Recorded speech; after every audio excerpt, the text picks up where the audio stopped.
Assalamualaikum dan salam sejahtera. Kami dari kumpulan The Hawkings akan membentangkan tentang buli cyber pemangkin kemustahan era digital.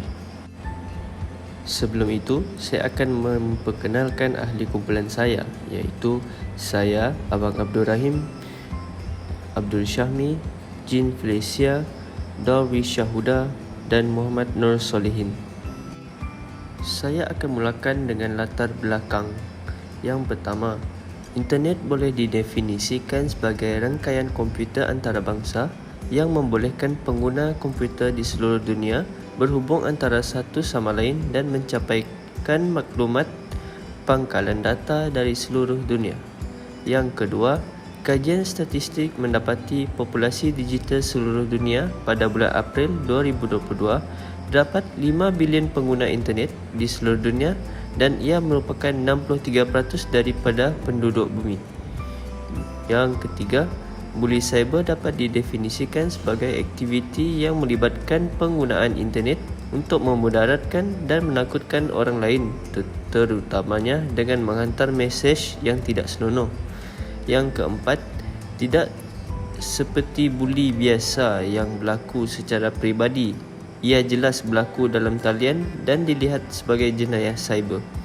Yang terakhir sekali, buli cyber boleh terjadi dalam pelbagai cara seperti mewarnai video memelaukan seseorang di dalam Facebook, berkongsi gambar atau informasi peribadi seseorang tanpa kebenaran, menyebarkan kabar angin dan penipuan tentang seseorang, menghantar mesej yang tidak senonoh dan memberi ugutan kepada orang lain dan banyak lagi. Permasalahan kajian. Selaras dengan kemajuan teknologi masa ini, buli cyber merupakan satu fenomena yang semakin menular. Menurut kajian yang dijalankan oleh Malaysian Communication and Multimedia Commission (MCMC), mendapati Malaysia mempunyai 88.7% pengguna internet pada tahun 2020, 1.3% peningkatan dari 87.4% pada tahun 2018. Data tersebut menunjukkan bahawa Malaysia mempunyai ramai pengguna internet yang aktif. Oleh itu, buli cyber akan lebih cenderung terjadi di kalangan rakyat Malaysia dengan penggunaan internet yang cukup tinggi. Oleh hal yang sedemikian, menurut Microsoft Youth Online Behaviour Survey pada tahun 2012, daripada 25 negara yang dikaji, Malaysia menduduki tangga ke-17 tertinggi dalam buli cyber.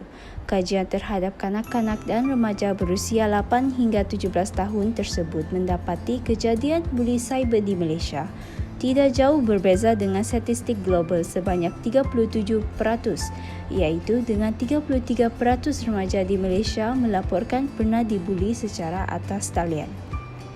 Selain itu, menurut Persatuan Kesihatan Mental Malaysia, MMHA, kes buli cyber terutama di media sosial dilaporkan semakin meningkat dan membimbangkan, khususnya melibatkan remaja dan golongan muda di Malaysia. Buli cyber bukan sesuatu yang boleh dipandang endah. Buli cyber dapat memberi kesan negatif kepada mangsa, terutamanya dari sudut psikologi. Aktiviti akan mempengaruhi emosi mangsa hingga menyebabkan mangsa mengalami kemurungan, kesedihan dan ketakutan. Emosi yang terganggu berpunca dari buli cyber akan menyebabkan mangsa untuk mengambil inisiatif untuk membunuh diri. Sebagai contoh, Tivia Anayagi Rajendran dan Tay Wen Chun. Mangsa buli 2 kali ganda berkemungkinan memilih untuk membunuh diri berbanding dengan remaja yang tidak pernah mengalami pembulian cyber. Dengan penggunaan internet yang semakin meningkat, sewajar dengan ledakan teknologi elektronik dan perkembangan media sosial, buli cyber akan kekal di dalam masyarakat Malaysia.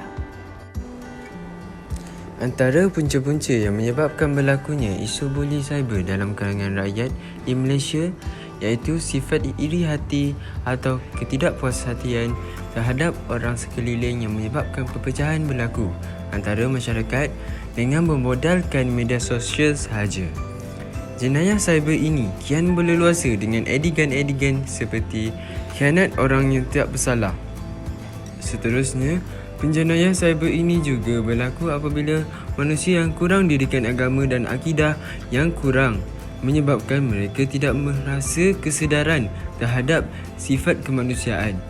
Mereka hanya memikirkan kesukaan mereka sahaja berbanding diri orang lain.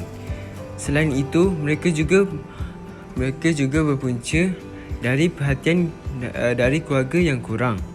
Hal ini juga berkaitan dalam membina jati diri dalam diri si penjenayah ini. Pengaruh media sosial dan filem-filem juga antara punca mereka ini menjadi penjenayah cyber, di mana di sana mereka mudah untuk tertarik atau tertipu dengan bahan yang kurang baik dalam televisyen tersebut, menyebabkan mereka berpeluang untuk melakukan perkara yang tidak baik dan menyusahkan orang lain. Kelonggaran undang-undang juga menjadi punca adanya penjenayah cyber di dunia ini, kerana mereka-mereka inilah yang selalu tidak suka mematuhi peraturan yang sedia ada untuk masyarakat, kerana mereka rasa tidak bebas untuk melakukan apa-apa, jadi mereka terus melanggarnya dengan melakukan jenayah yang tak sepatutnya mereka lakukannya. Undang-undang juga sudah jelas menerangkan tidak boleh melakukan apa-apa jenayah di negara ini, tapi mereka masih melanggarnya dengan rasa tidak bersalah. Dan akhir sekali, kurang pendedahan dan maklumat berkaitan keselamatan dan buli cyber juga antara punca mereka menjadi penjenayah ini. Mereka lebih memilih untuk menguasai bidang pengelolaan dalam IT ini dan menggunakannya dengan cara yang salah, dengan menjadikan orang lain sebagai mangsa bagi mereka dan menyusahkan hidup orang lain, dan menjadikan mereka lebih berkuasa dalam bidang-bidang pencitraan dan bidang-bidang cerita ini. Terima kasih. Bagi kesan-kesan akibat berlakunya isu buli cyber dalam kalangan mangsa, terdapat 6 kesan utama. Yang pertama, menjatuhkan maruah seseorang dan anggota keluarga mangsa. Yang kedua, mangsa mengalami tekanan emosi yang kritikal. Yang ketiga, menjatuhkan karier seseorang. Yang keempat, mangsa mengambil tindakan untuk bunuh diri. Yang kelima, mangsa merasa tidak selamat. Dan yang keenam, gangguan pola makan dan tidur. Bagi kesan yang pertama, iaitu menjatuhkan maruah seseorang dan anggota keluarga mangsa, perkataan kesat, makian, kecaman dan cemuhan sengaja dilontarkan kepada mangsa di akaun media sosial mereka. Malahan, terdapat pembuli cyber yang sengaja menyebarkan fitnah bagi menjatuhkan maruah mangsa. Penipuan dan fitnah yang disebarkan semestinya dilakukan bagi meyakinkan pengguna media sosial yang lain akan tindakan, sifat atau perkara buruk yang dilakukan oleh mangsa. Perbuatan ini adalah disebabkan oleh sifat hasad dengki pembuli cyber terhadap mangsa. Terdapat juga pembuli cyber yang sanggup menggunakan akaun lain bagi meninggalkan komen-komen yang negatif di ruangan komen. Kesan yang kedua iaitu mangsa mengalami tekanan emosi yang kritikal. Oleh kerana buli cyber ini berlaku secara tanpa batasan dan pantas untuk tersebar, perkara ini sukar untuk dibendung lebih awal. Sebagai contoh, sekiranya berlaku penyebaran video atau gambar privasi ke seluruh media sosial, mangsa akan segera mendapat malu oleh kerana faktor kepatasan media sosial itu tersebar. Walaupun gambar itu dibuang atau akaun yang membuat penyebaran itu disekat serta dibuat aduan kepada pihak media sosial, namun malu yang ditanggung oleh mangsa akan berterusan. Kesannya, mangsa akan mengalami tekanan emosi yang kritikal sehingga boleh menyebabkan kepada kemurungan, terutama bagi mangsa yang tidak mendapat sokongan sosial dan mental daripada kenalan atau keluarga terdekat. Perkara seperti ini menambahkan lagi tekanan emosi mangsa kerana tiada tempat meluah dan berkongsi masalah. Tekanan emosi yang serius boleh berlaku apabila perasaan sedih, marah dan kecewa berlaku secara serentak. Malahan, mangsa akan memilih untuk berkurung dan tidak bersosial di luar kerana hilang keyakinan diri dan hilang keyakinan untuk berhadapan dengan orang ramai. Mangsa juga tidak sanggup menanggung malu dan kecaman yang dilontarkan oleh pengguna media sosial serta orang sekeliling. Pembuli atau penjenayah cyber dalam kes seperti ini biasanya terdiri pada mereka yang menggunakan modus operandi love scam, jenayah sexting dan lain-lain. Kesan yang ketiga ialah menjatuhkan karier seseorang. Pada hari ini, buli cyber bukan sahaja berlaku dalam kalangan remaja sekolah atau belia. Malahan, masyarakat juga semakin berani menjadikan orang-orang ternama dan berpengaruh sebagai mangsa mereka. Kini, berita-berita palsu atau kecaman yang dilontarkan kepada orang berpengaruh seperti ahli politik tidak menjadi satu perkara yang asing. Malah, semakin hari, semakin bertambah golongan-golongan keyboard warrior atau jago cyber ini. Dalam hal ini, perbuatan buli cyber terhadap orang yang berpengaruh nyata memberi kesan yang buruk. Tindakan ini boleh menjatuhkan imej dan reputasi mangsa. Selain itu, kedudukan mangsa akan mula goyah kerana hilang kepercayaan masyarakat terhadap mereka akibat daripada menjadi mangsa buli cyber ini. Namun, bukan mangsa yang terdiri daripada orang berpengaruh sahaja yang akan jatuh imejnya. Akan tetapi, orang awam juga boleh menjadi mangsa dengan modus operandi yang sama. Mangsa yang merupakan orang awam akan terkena tempias yang besar. Mangsa mungkin akan dibuang kerja oleh kerana pihak majikan tidak sanggup menanggung malu yang sama. Peratusan untuk mencari pekerjaan di tempat lain juga agak nipis kerana mangsa mempunyai sejarah yang memalukan. Implikasinya, mangsa tersebut akan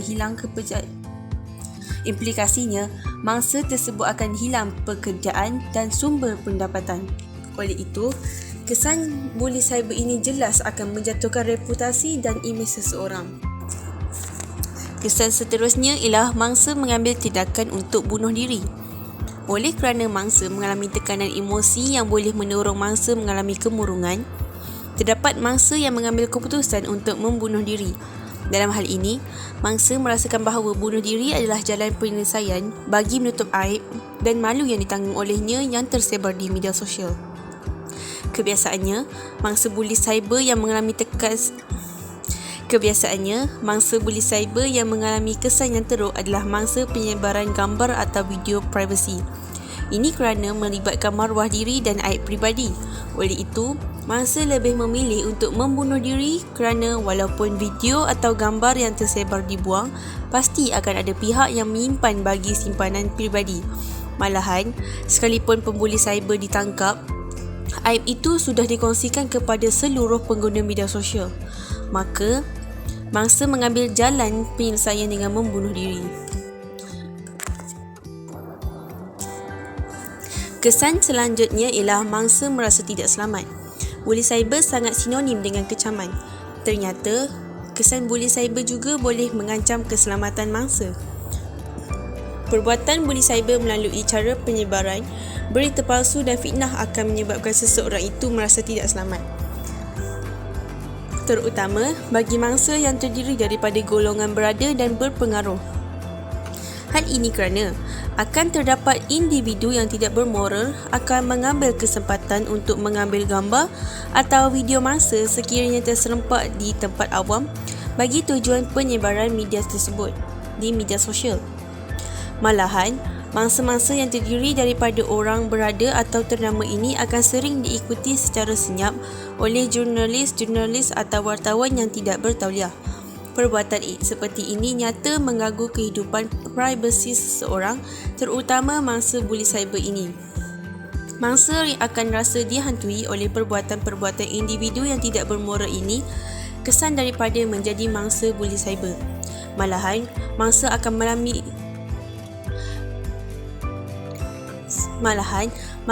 akan merasakan suasana sekeliling yang tidak aman dan tidak selamat.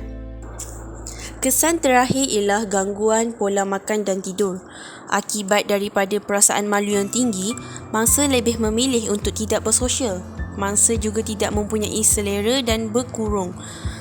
Hal ini disebabkan oleh mangsa merasakan sekeliling Hal ini disebabkan oleh mangsa merasakan orang sekeliling akan memandang serong kepadanya sambil mengata dan mengejek tentang aib yang disebarkan di media sosial. Kesan daripada tingkah laku mangsa yang sentiasa terfikir-fikir akan malu yang ditanggungnya, mangsa akan mengalami kesukaran untuk tidur. Walaupun hanya dengan komen negatif yang diberikan di ruangan komen, perasaan rendah diri di dalam diri mangsa akan membuatkan mangsa sentiasa terfikir-fikir. Mangsa juga akan sentiasa menyalahkan diri dan mengambil keputusan untuk berkurun dalam bilik sahaja. Pola tidur dan pola makan mangsa akan menjadi tidak terurus. Mangsa juga boleh mengalami gastronus iaitu sakit perut, muntah dan ulcer perut kesan daripada gangguan pola makan dan tidur ini. Assalamualaikum warahmatullahi wabarakatuh. Seterusnya saya akan membentangkan pada bahagian cadangan untuk mengatasi berlakunya isu buli cyber dalam kalangan rakyat di Malaysia. Poin yang pertama ialah mengadakan kempen kesedaran. Kempen ini boleh dilakukan dengan menjemput artis-artis atau influencer terkenal bagi menarik orang ramai untuk menyertai kempen kesedaran ini. Kempen ini dianjurkan bagi menyedarkan masyarakat tentang bahayanya gejala buli cyber dan mengajarkan tentang perkara yang perlu dilakukan sekiranya terkena ataupun terlibat dengan gejala buli cyber ini. Cadangan yang kedua pula ialah melakukan penapisan terhadap filem-filem dari media yang berunsur keganasan dan buli cyber. Hal ini kerana kanak-kanak dan remaja masa kini akan mudah terikut dengan tingkah laku yang mereka lihat daripada siaran dalam televisyen maupun telefon pintar. Cadangan seterusnya ialah mengusulkan kepada pihak kerajaan ataupun penguatkuasa berkaitan penggubalan undang-undang baharu selain memperkasakan undang-undang sedia ada. Usul ini dibuat bagi pihak berkuasa mengambil tindakan yang supaya gejala buli cyber ini dapat diatasi dengan segera.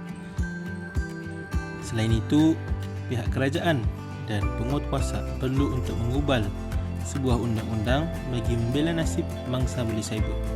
Sekiranya telah wujud akta tersebut, maka rakyat akan berada dalam keadaan yang lebih selamat dan lebih-lebih lagi menampakkan ketegasan pihak kerajaan dan pihak penguatkuasa terhadap gejala buli cyber ini. Cadangan yang keempat ialah penggunaan kaedah pengiklanan dalam media elektronik dan media cetak.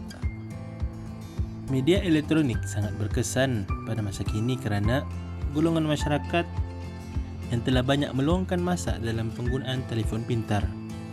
Kajian berkaitan ini telah dilakukan oleh seorang penyelidik daripada Universiti McGill, Kanada melalui data yang telah dikumpulkan daripada tahun 2014 sehingga tahun 2020 yang melibatkan 34,000 peserta daripada seluruh dunia. Malaysia berada di tangga ketiga selepas Arab Saudi dan China. Dapat dilihat bahawa kaedah pengiklanan akan memberi impak yang besar dalam perubahan serta kesedaran masyarakat. Kemudian adalah penggunaan media cetak yang perlu dilaksanakan kerana terdapat juga golongan masyarakat yang kurang berpengetahuan dalam penggunaan telefon pintar. Golongan tersebut dapat mengetahui melalui media cetak seperti surat khabar, buku dan majalah. Dari media cetaklah mereka akan mengetahui tentang bahaya gejala buli cyber ini. Cadangan yang terakhir ialah bekerjasama dengan pihak yang berkaitan seperti pihak PDRM, SKMM dan Cyber Security Malaysia dalam mengurus serta mencegah gejala buli ini.